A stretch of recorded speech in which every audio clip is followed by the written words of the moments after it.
Munawar deserve करता है, लेकिन अच्छा खेला मुनावर तो मैं मानती हूँ कि क्योंकि मास्टरमाइंड तो स्टार्टिंग से ही थे वो, और सारा जोश के साथ ही मतलब बीमार होने के बावजूद भी बहुत अच्छा किया उन्होंने। लेकिन पायल जो थी वो बहुत ज़्यादा डिज़र्व करती थी, क्योंकि वो स्टार्टिंग से लेकर एंड तक अकेली खेली। मुझे तो कुछ खास नहीं लगी वो, मुझे लगता है टीआरपी के लिए था जो भी था। उनको क्या रखना है, दोस्ती रखना है या नहीं रखना है वो खुद जाने। शुरू शुरू में तो थोड़ा बोरिंग लगता था, लेकिन लास्ट लास्ट में बहुत मज़ा आने लगा, ऐसा लगता चलता रहे अभी। Firstly welcome on our channel FIFA foods. So Reshma जिसको हमने लॉकअप में देखा है, तो आप पहले अपना इंट्रोडक्शन दीजिए। And thank you FIFA foods TV. मैं वही रेशमा हूँ जो लोग कंफ्यूज होते थे, जहाँ कि दो रेशमा है।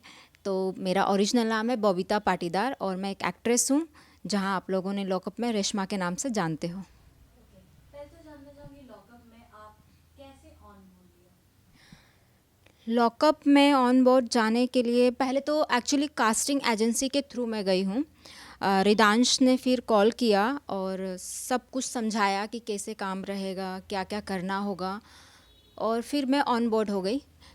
स्टार्टिंग में तो पता ही नहीं था कि इतना कुछ चीज़ें होगी, बस ये बताया था कि हाँ उनको जेल में डालना है, निकालना है, बस यही। फिर उस ऑन बोर्ड हो गई मैं।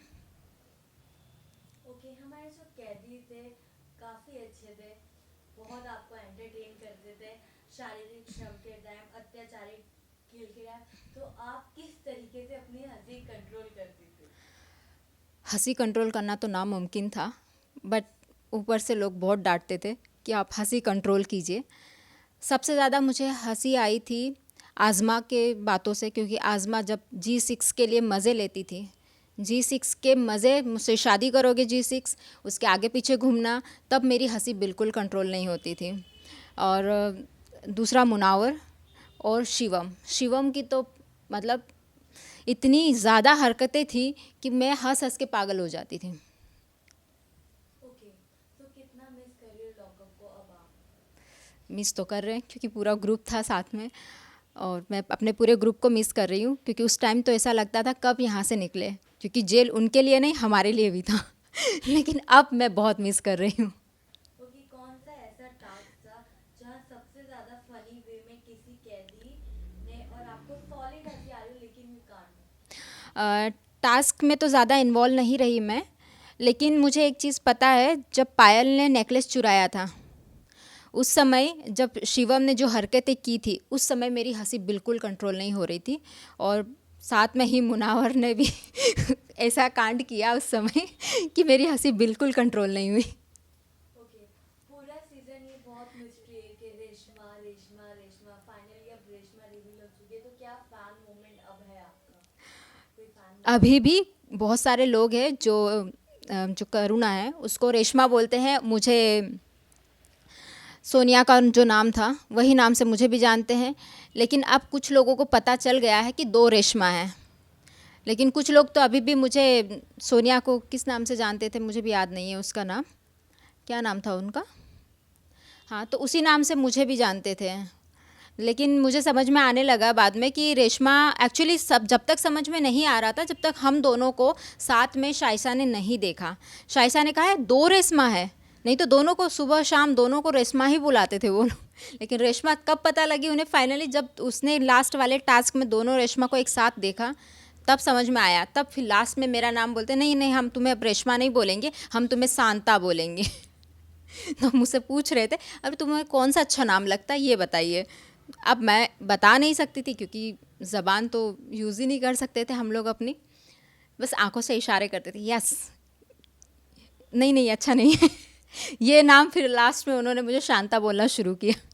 ओके, स्टार्ट में सिर्फ नाम नहीं आपको हंसाने की बहुत कोशिश करते थे, वो लोग सिर्फ आपको ऐसे क्लोजली देखते, ओ देख देख वो पलक झपकाए आँख मूवमेंट किया, तो वो कितना फनी होता था, वो पलक झपकाने में कितना प्रेशर होता था कि नहीं ये भी नहीं करना है। नहीं, सबसे ज़्यादा मुश्किल तब होता था वो बहुत करीब आके आपके आंखों में से देखते थे, तब लगता था कि अब क्या करें, किधर देखें, या तो उनकी साइड में देखना होता था। लेकिन कुछ हरकत ऐसी होती थी, ऐसे करके ऐसे से कुछ न कुछ करते थे, तो इतनी ज़्यादा हंसी आती थी कि कंट्रोल नहीं होती थी। फिर जैसे हंस लिए आप तो थोड़े से चिक्स आपके दिखाई देते थे हंसी वाले, तो लगता था अब हंस लिए देखो, हंसी हंसी हंसी रेशमा हंसी हंसी इतनी मतलब इतना मुश्किल था हंसी रोकना हमारे लिए, बहुत मुश्किल था उस समय। ओके, जिसने आपको नाम दिया रेशमा मुनावर, उसके बारे में क्या नहीं, कहोगे? एक्चुअली मुझे मुनावर ने नाम नहीं दिया, मुनावर तो बाद में आया था। सबसे पहले निशा ने और शाइशा ने नाम दिया था।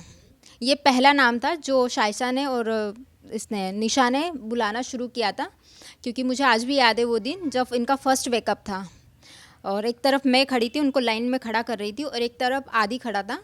तो उसको रुस्तम और मुझे रेशमा बोला था, क्योंकि मेरे हाथ में नेल पेंट थी और बहुत ज़्यादा कॉमेडी कर रही थी निशा, अरे रेशमा ने नेल पेंट लगा रखी है, देखो देखो देखो रेशमा ने नेल पेंट लगा रखी है। मुझे हंसी उस समय भी बहुत आ रही थी, लेकिन क्या करें, कंट्रोल करना था लेकिन थोड़ा तो हंसी लेते थे। ओके, जो लॉकअप के विनर है मुनावर, उसके लिए आप क्या कहोगे? मुनावर डिज़र्व करता है, लेकिन अच्छा खेला मुनावर, तो मैं मानती हूँ कि क्योंकि मास्टरमाइंड तो स्टार्टिंग से ही थे वो, और सारा जोश के साथ ही मतलब बीमार होने के बावजूद भी बहुत अच्छा किया उन्होंने। लेकिन जिस हिसाब से पायल, मतलब मैं ये नहीं कहती हूँ कि मुनावर को जिताकर कुछ गलत किया, लेकिन पायल जो थी वो बहुत ज़्यादा डिज़र्व करती थी, क्योंकि वो स्टार्टिंग से लेकर एंड तक अकेली खेली। तो क्या आपको कभी फील हुआ था कि मुनावर ही जीतेगा? नहीं, फील तो होता था, लेकिन बीच में थोड़ा अंजलि और मुनावर की स्टोरी जब स्टार्ट हो गई थी तो थोड़ा ऐसा लग रहा था मुनावर थोड़ा वीक हो गया।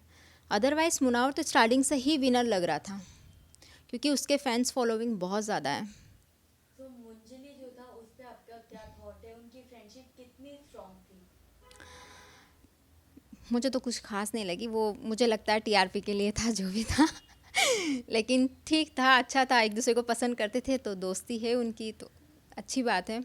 क्योंकि अंजलि का तो नेचर में, जहाँ तक मैं खुद समझती हूँ, मैंने पर्सनली जो देखा है, अली के आने के बाद अली के साथ में, प्रिंस के आने के बाद प्रिंस के साथ में, सबके साथ था, लेकिन जैसे ही उन अंजलि का और मुनावर का नाम जुड़ गया, अंजलि को लगने लगा कि अब मुझे इसके ही साथ रहना ज़्यादा अच्छा है।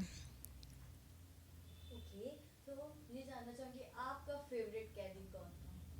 मेरा, मुझे तो ओवरऑल सबसे ज़्यादा पसंद थी शाइशा, और प्रिंस भी पसंद था। करण जो निकल गया था फिर, लेकिन मुझे करण और शाइशा और प्रिंस ज़्यादा पसंद थे, मुनावर भी था साथ में, और पायल इसलिए मतलब थोड़ा इरिटेट करती थी, लेकिन अच्छी थी, बाय नेचर इंसान अच्छी थी वो। ओके, सबसे नटखट कैदी कौन था? आज़मा। सबसे शांत? शांत विनीत 1 वीक के लिए आया था, सबसे शांत वही था। चतुर? चतुर मुनव्वर, मास्टरमाइंड था। टास्क सबसे ज्यादा समझता किसको था? Easily, properly? मुनव्वर को। ओके, टास्क को समझने में ट्यूबलाइट कौन था? कभी कभी अंजलि लगती थी, और ज़्यादा क्वेश्चन करने वाली तो पायल ही होती थी।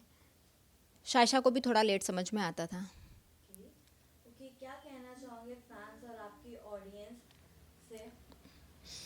मैं बस यही कहना चाहूँगी कि थैंक यू वेरी मच, आप लोगों ने हमें पसंद किया।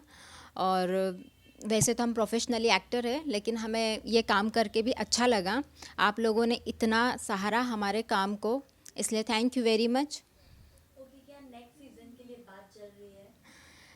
देखिए, अभी तो ये मुझे पता है कि नेक्स्ट सीज़न आने वाला है, लेकिन हमारी कोई बात नहीं चल रही है। ओके, जैसे लॉकअप के मेन ये था सीक्रेट बताना, तो ऐसा किसका सीक्रेट था जो आप सुन के बहुत ज्यादा इमोशनल हो गई थी?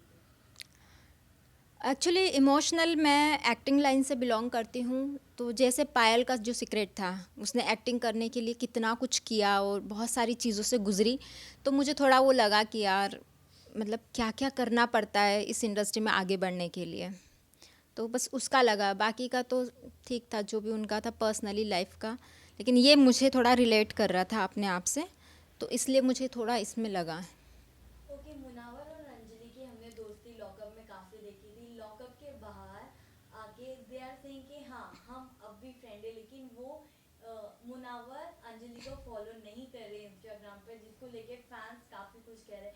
तो आपका क्या व्यू पॉइंट है इस पे? मैं इस पर कुछ नहीं कह सकती हूँ, क्योंकि उनका पर्सनल लुकआउट है। उनको क्या रखना है, दोस्ती रखना है या नहीं रखना है, वो खुद जाने।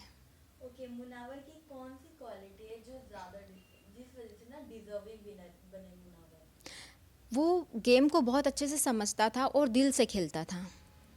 और दूसरी चीज़ क्या है ना कि मुनावर इंसान बहुत अच्छा था, हमेशा खुश रखता था, हंसता रहता था, हंसाता रहता था सबको। आपने कितना एंजॉय किया through out your journey in lockup? शुरू शुरू में तो थोड़ा बोरिंग लगता था, लेकिन लास्ट लास्ट में बहुत मज़ा आने लगा। ऐसा लगता चलता रहे अभी। Okay, thank you FIFA फूज।